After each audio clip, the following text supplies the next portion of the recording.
Les démolitions parisiennes ne frappent pas que les quartiers populaires. La rue du Vivier du très chic 7e arrondissement vient par exemple d'en faire les frais. Sur cette carte postale ancienne, on voit sur le côté gauche l'un des petits immeubles de 2 étages qui datait de la création de la rue en 1842 et qui existait encore il y a peu.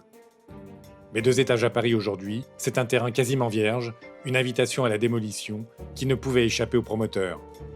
Une demande de permis de construire a donc été déposée en 2019 pour un immeuble de 5 étages.